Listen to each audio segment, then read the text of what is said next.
여러분, 우리의 삶에 있어서 기준이라는 것은 참 중요합니다. 기준이 잘못되면 모든 것들이 잘못됩니다.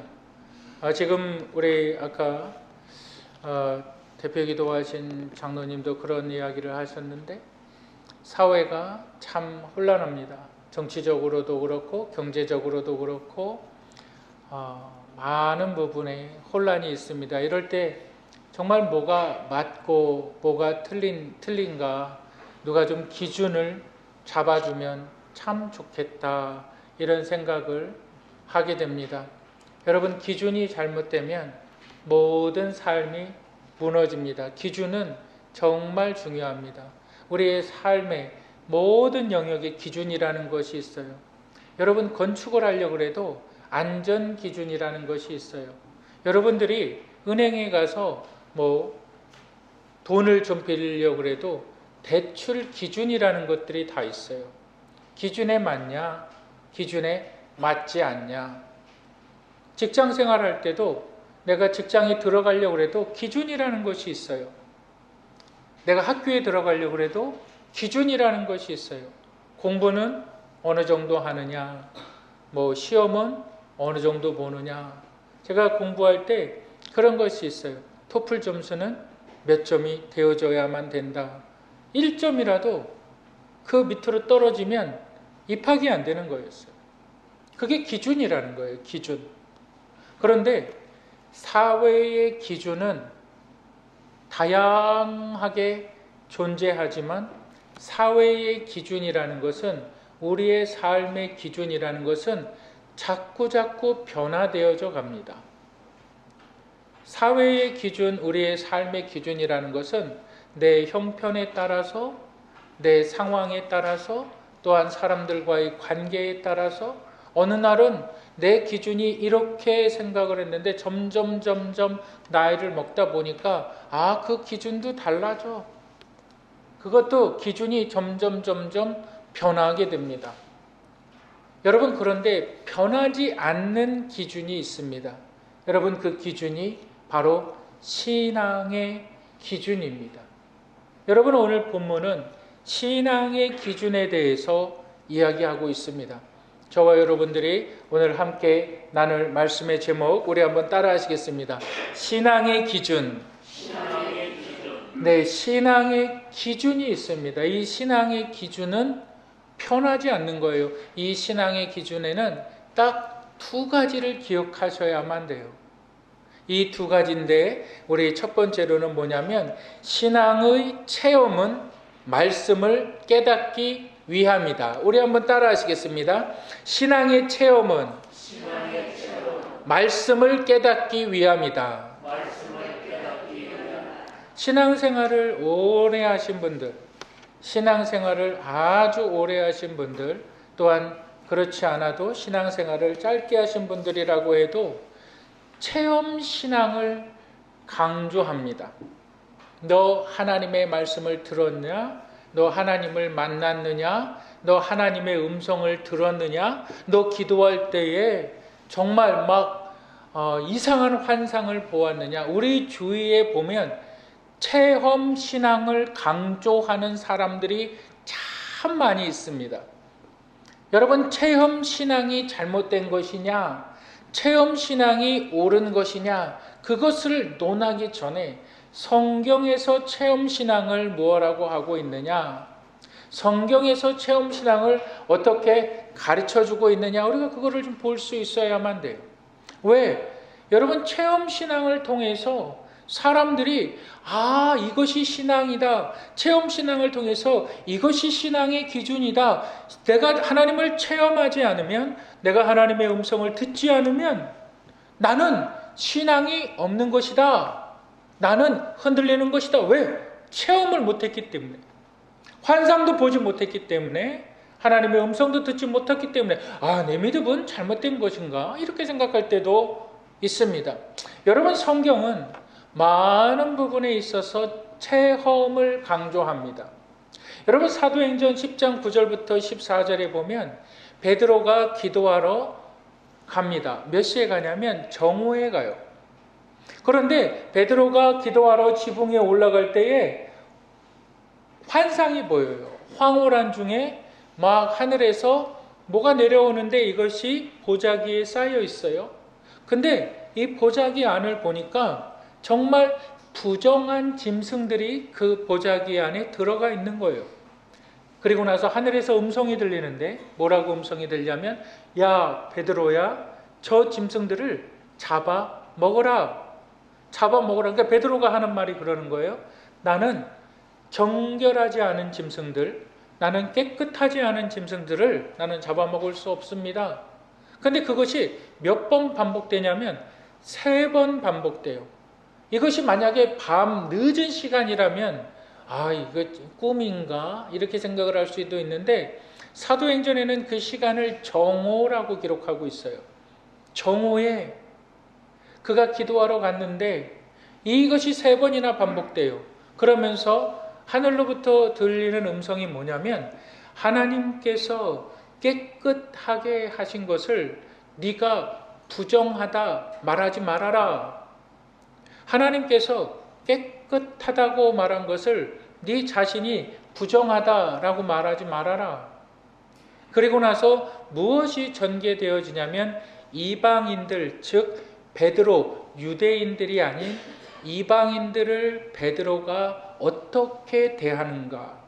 그전에는 베드로는 이방인들을 어떻게 대했냐면, 하나님의 택한 백성들이 아니다, 그들은 하나님의 저주를 받은 백성들이다, 이렇게 생각을 한 거예요.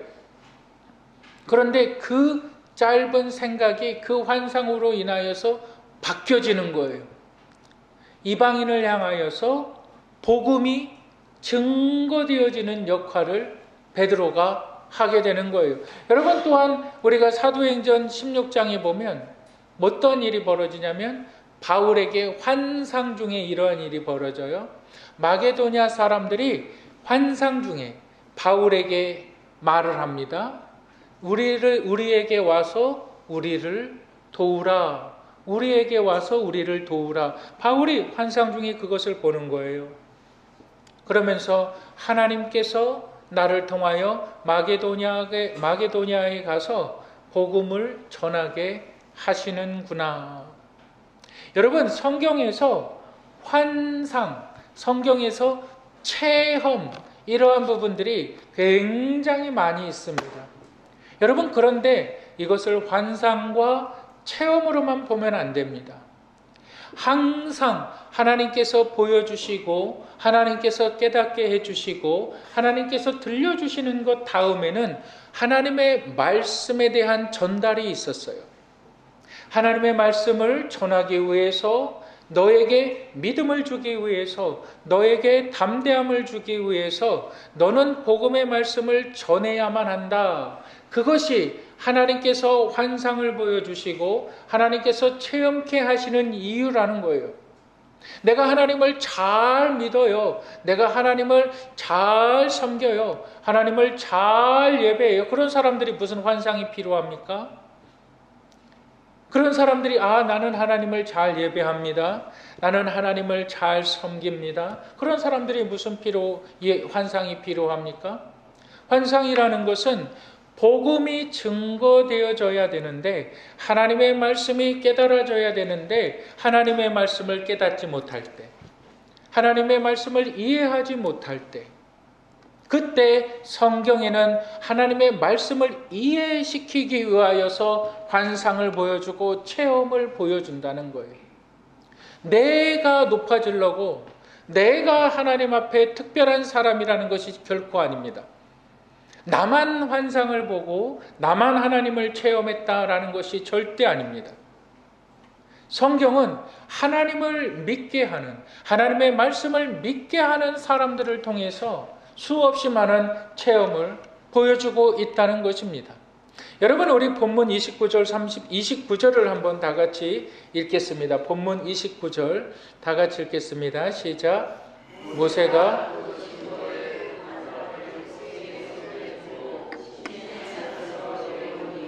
그 산에서 내려올 때에 모세는 자기가 여호와의 말씀, 말미암아 얼굴 피부에 광채가 나나 깨닫지 못하였더라. 여러분들 얼굴 피부에 광채가 납니까? 한번 좀 옆에 사람들 쳐다봐봐요. 얼굴 피부에 광채가 나는가? 얼굴 피부에 광채가 나요?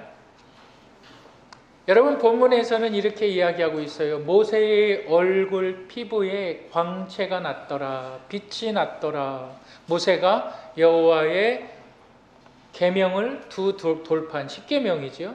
이 돌판을 가지고 이스라엘 자손들에게 내려왔는데 그 얼굴에 광채가 났더라. 이렇게 기록하고 있어요. 여러분 왜 이러한 일들이 벌어졌을까요? 여러분 이것은 두 번째 사건을 기록하고 있는 거예요. 이스라엘 백성들을 향하여서 하나님께서 먼저 모세를 부르시고 모세가 시내산에서 하나님과 함께 있었어요. 그리고 나서 하나님께서 그의 손에 두 돌판을 줍니다. 그리고 이것을 가지고 내려갔는데 아래에는 난리가 난 거예요.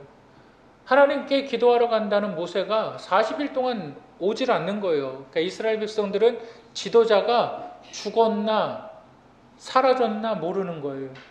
그러니까 아론을 세워서 우리를 인도하여 낸 신을 만들자. 너 목걸이 갖고 와, 너 팔찌 갖고 와, 너 귀걸이 갖고 와, 너 반지 갖고 와, 모든 것들을 다 갖고 와, 기종품들을 다 갖고 와. 그래서 이 불덩이에다가 다 넣어서 이것을 갖다가 하나의 모양으로 만들었는데 그것이 바로 금송아지였어요. 모세가 하나님께로부터 말씀을 받아서 딱 내려왔는데 이스라엘 자손들이 금송아지를 만들고 이 금송아지가 우리를 애굽에서 인도하여 낸 여호와다라고 말합니다. 여호와다.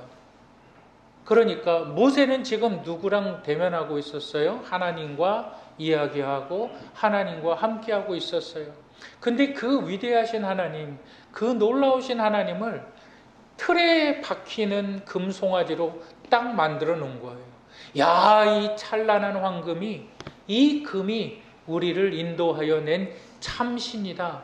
모세가 하나님께로부터 받은 이 십계명을 어떻게 합니까?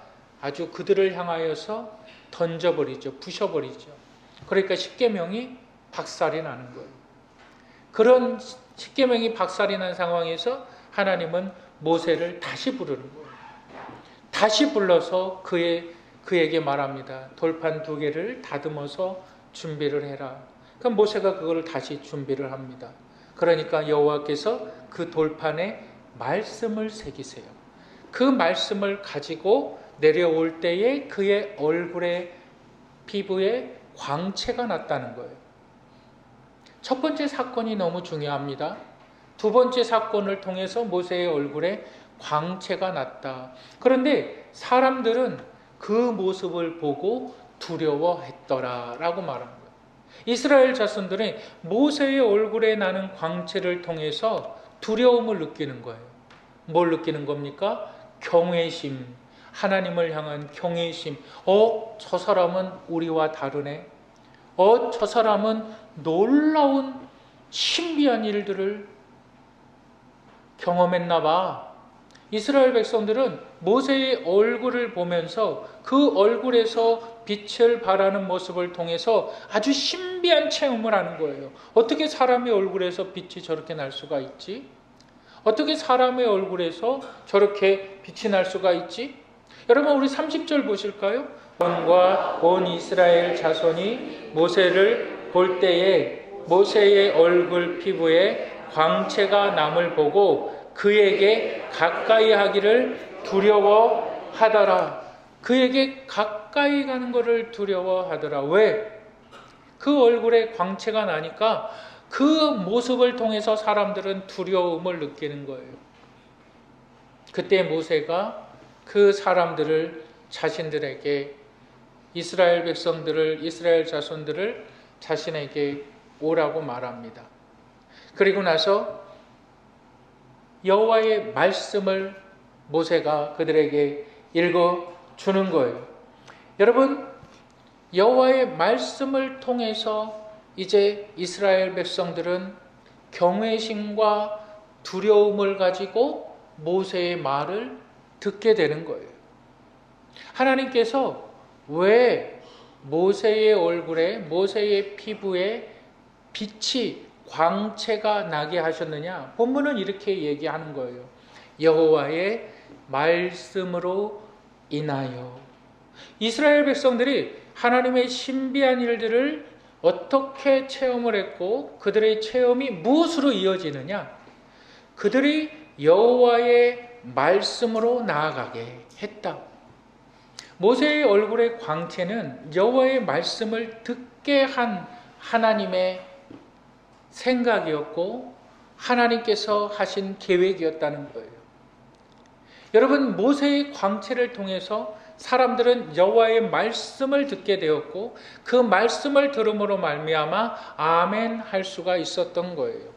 여러분, 이것이 신앙의 기준이라는 거예요. 우리의 신앙에 있어서 체험은 참 중요합니다. 그런데 말씀과 연결되어지지 않는 체험은 사탄이 주는 체험이에요. 여러분, 말씀을 깨닫지 못하는 체험은 마귀가 주는 체험이라는 것을 여러분 믿으시기를 바랍니다. 사탄은 항상 이야기합니다. 정말 그렇더냐? 정말 하나님께서 그렇게 말씀하시더냐? 우리는 몰라요. 이게 마귀의 시험인지 이게 사탄의 시험인지. 어느 교회 가니까 막 사람들이 성령의 불을 받았다 그러고 어느 교회 가니까 사람들이 막 춤을 추고 막 이상한 소리로 기도를 하고 막 난리를 치더라. 여러분, 그런 일들이, 여러분 유튜브 한번 검색을 해보세요. 비일비재합니다. 비일비재해요. 근데 거기는 뭔가 신기한 게 있는 것 같아요. 근데 거기는 뭔가 특별한 게 있는 것 같아요. 여러분, 기독교의 수없이 많은 역사 중에서 하나님의 말씀을 지켜온, 하나님의 말씀을 신실하게 지켜온 그 교회와 그 사람들을 우리는 그리스도인들, 그러한 사람들을 갖다가 크리스찬 텐텀이라고 말하는 거예요. 그리스도인들의 세계를 만들어 나가는 사람들. 그런데 사단은 늘 우리에게 희한한 것들을 통해서 우리의 믿음을 흔들어요. 나는 신앙의 체험이 없으니까 나는 믿음이 없는 것처럼. 나는 여호와 하나님의 말씀을 좀 들어보았으면 좋겠는데 나는 들어보지도 못했어. 그러니까 잘 모르겠어. 하나님이 계신지도 잘 모르겠어. 나는 꿈을 꿀 때 좀 하나님께서 나에게 좀 보여줬으면, 나에게 산신령처럼 좀 나타나줬으면 내가 잘 믿겠어. 근데 난 지금까지 10년, 20년 다녀도 하나님의 음성을 들어본 적도 없고 하나님을 만난 적도 없고 신비한 일들을 경험한 적도 없어. 여러분, 그런 사람들이 복된 사람들입니다. 그런 사람들이 참으로 복된 사람들입니다. 그런 사람들이 하나님을 예배하는 사람들입니다. 여러분들의 신앙의 기준에서, 여러분들의 신앙의 체험은 언제나 하나님의 말씀을 깨닫게 하는 도구다라는 사실을 여러분 믿으시기를 주님의 이름으로 축복합니다. 두 번째 신앙의 기준에서 우리가 기억해야 하는 것이 있는데 우리 한번 따라 하시겠습니다. 말씀이 신앙의 기준이다. 네, 우리 본문 35절을 한번 다 같이 읽겠습니다. 본문 35절.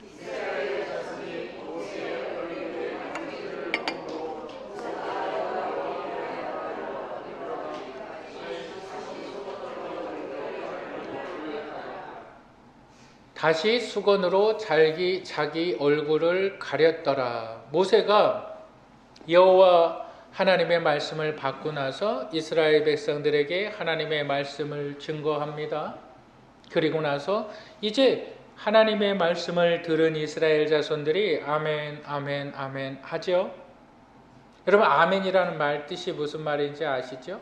아멘, 내가 그렇게 하겠습니다 라는 뜻이에요. 서약의 의미예요, 사실은.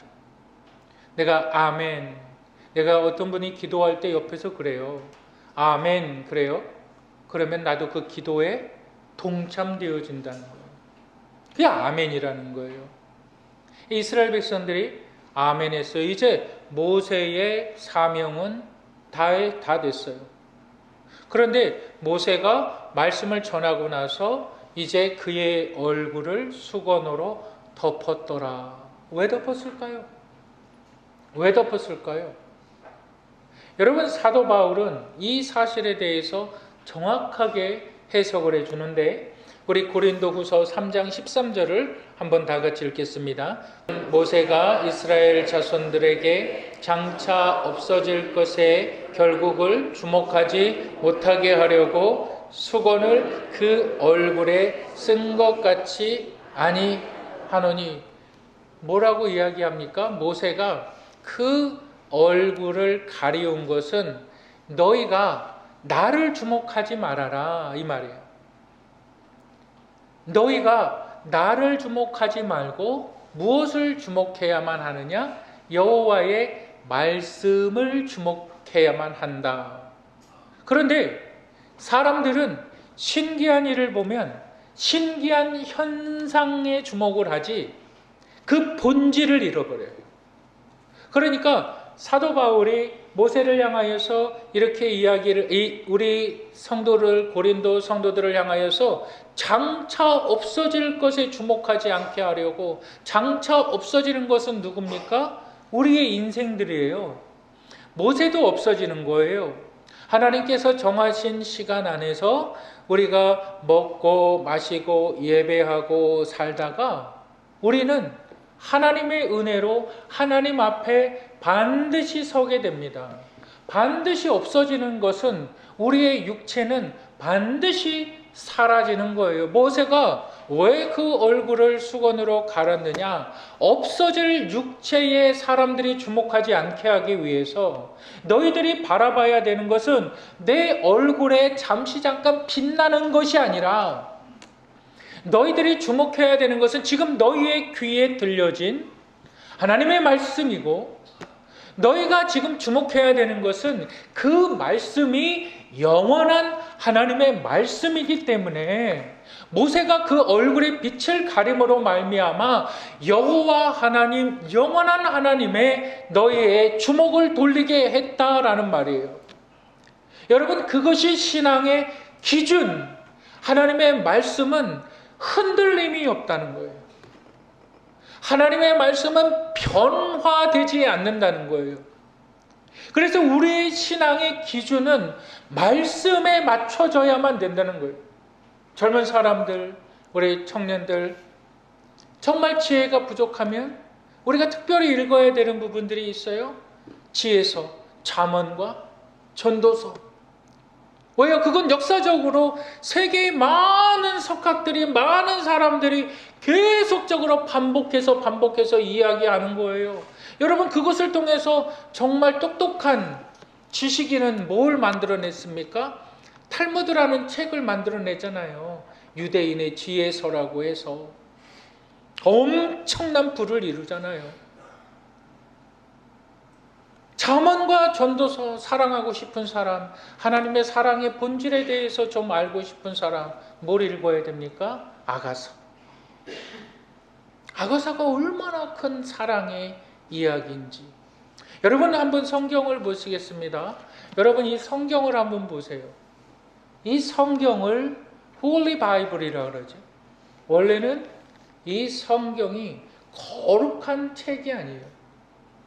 이 성경의 원뜻은 책이에요. 책. 근데 이 책을 캐논이라고 해요. 캐논. 정경이라고 해요. 그 정경은 뭐냐면 자예요. 자. 줄자같이 자예요. 자.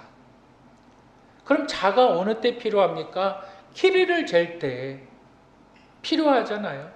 어떤 부피를 잴 때 필요하잖아요. 나의 삶의 길이를 잴 때, 나의 삶의 무게를 잴 때 필요하잖아요. 뭔가 기준이 되어져야 되는 것이 있어야만 되잖아요. 그래서 성경을 자라 그러는데 그것을 캐논, 정경이라고 말합니다. 그것은 기준이라는 말이에요. 성경은 성경의 또 다른 이야기는, 또 다른 말은 성경은 기준이라는 거예요. 누구의 기준일까요? 하나님의 기준. 하나님께서 성도들을 향한 기준을 기록한 것이 성경이라는 거예요. 그래서 우리의 신앙의 기준은 오직 말씀을 통해서 하나님의 뜻을 깨달아 아는 것이고, 내가 말씀을 통해서 하나님의 뜻을 깨달아 알았을 때에 내가 이만큼 삶에 벗어나 있구나. 돌아오는 거예요. 내 삶을 보니까 내가 하나님의 말씀에 이만큼 벗어나 있구나. 돌아오는 거예요. 말씀이 있어야 돌아오는 거예요. 그것을 회개라고 말합니다. 말씀이 있어야 내가 벗어난 줄 알아요. 말씀이 있어야 돌아올 수 있어요. 근데 다 그렇게 하던데? 교회 30년 다닌 사람들도 다 그렇게 하던데? 교회 50년 다닌 사람들도, 목사들도 다 그렇게 하던데? 어떤 사람이 말씀에 벗어났어요. 목사들도 다 그렇게 해. 교회 다니는 사람들도 다 그렇게 하던데? 말씀이 없으니까. 여러분, 우리 한번 주보를 보세요. 주보 1면을 한번 보시겠습니다. 우리 1면 맨 위에 우리 둘째 줄부터 다 같이 한번 읽겠습니다. 둘째 줄부터 시작. 영생침례교회는 오직 신구약 정경 66권만이 성령의 영감으로 기록된 하나님의 말씀이며 우리의 신앙과 행위의 궁극적 권위임을 믿습니다. 영생침례교회는 오직 하나님의 살아있는 말씀만을 가르치는 교회입니다. 여러분, 이것이 우리 교회가 추구하며 우리 교회가 나아가야 될 방향이며 목표입니다. 성도의 삶의 기준, 성도의 신앙의 기준은 이 말씀이 나를 다스리고 있느냐. 우리가 이 말씀의 다스림을 받지 못할 때 우리는 스스로 자랑하는 인생들을 살아가게 됩니다. 여러분, 우리는 자신의 업적이나 자신이 이룬 성과에 대해서 우리는 자랑하길 원해요. 누가 내 업적이나 내 성과에 대해서 내가 이렇게 수고했는데, 내가 이렇게 노력했는데 누가 나의 수고를, 누가 나의 업적을 가르쳐버렸어요. 막 분하죠. 막 화가 나죠. 열불이 나죠. 근데 모세를 보세요. 모세 어떻게 합니까? 자신의 얼굴의 광채를 가리면서 누구를 높여드립니까? 하나님을 높여드리는 거예요. 하나님을 높여드리는 거. 왜 그럴까요? 모세가 왜 그랬을까요? 그는 하나님 앞에 서는 날을 알았기 때문에. 어느 날 여러분들이 하나님 앞에 서게 될 때에, 어느 날 여러분들이 하나님 앞에 섰을 때에 반드시 묻습니다. 하나님께서 여러분들에게 반드시 물으실 거예요. 너 세상에서 무엇 하다가 왔느냐? 내가 너를 위하여서, 너의 죄악을 위하여서 내 아들 예수 그리스도를 생명으로 내어 주어서 너를 하나님의 자녀로 삼았는데 너 인생을 살아오면서 무슨 일을 하면서 살아왔느냐? 하나님, 나 아파트 3채 갖고 있다가 왔습니다. 하나님, 나 많은 재산을 가지고 누리다가 떵떵거리고 살다가 왔습니다. 여러분, 그렇게 말하시겠습니까? 하나님을 위해서 무엇을 하셨느냐? 영혼을 위해서 무엇을 하셨느냐? 영혼을 위하여서 하나님을 알지 못하는 사람들, 예배드리지 못하는 사람들을 위해서 여러분 무엇을 하셨느냐? 하나님 그것을 물으시는 거예요. 여러분, 이것이 우리의 신앙의 기준이 됩니다. 말씀을 떠나서는 우리의 잘잘못을 알 수가 없어요. 말씀이 없이는 하나님의 뜻이 무엇인지 알진 못해요. 신비한 현상을 따라가요. 제가 저기 차를 타고 가는데 모든 문제 3일이면 해결됩니다. 뭐뭐 기도원 능력받아 문제 해결 받으십시오. 거기에 속 빠져가지고 얼마나 많은 사람들이 신앙의 기준이 없으니까 흔들립니까? 여러분, 체험은 항상 말씀을 깨닫게 합니다. 또한 말씀이 하나님의 뜻을 통해서 우리의 삶을 인도한다는 사실을 믿으시기를 주님의 이름으로 축복합니다. 여러분, 우리 베드로전서 1장 24절 25절 한번 읽어보실까요?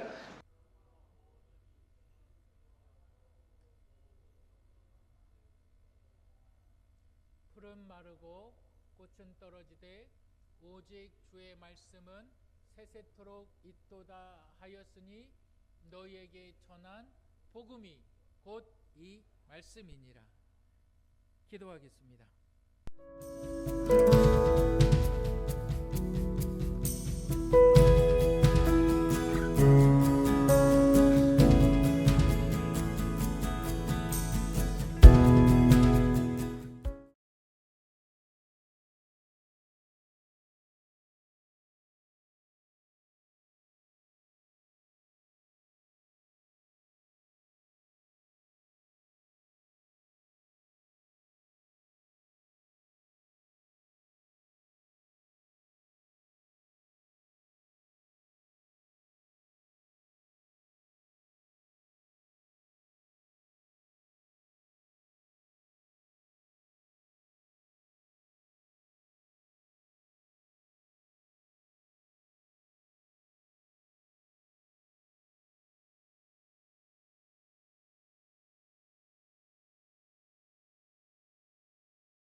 풀은 마르고 꽃은 떨어지되 오직 주의 말씀은 세세토록 있도다 하였으니 너희에게 전한 복음이 곧 이 말씀이니라.